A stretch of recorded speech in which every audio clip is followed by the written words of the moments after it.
Siya, ito ang nangyayari ito, nasunog.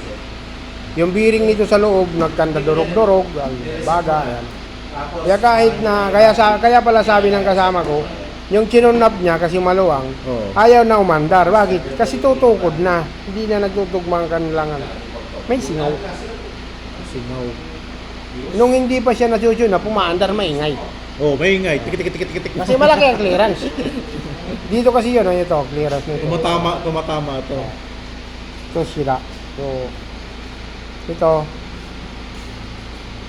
goods to, yan o. Ito mo. Ano, umiikot. Ito yung wala na. Wala na kasi nasunog na ang bearing nito eh. Stick bearing kasi ito eh. Oh. Yan. Kaya nga sabi niya, bakit malambot iikot yung ano? Mga singaw. Singaw.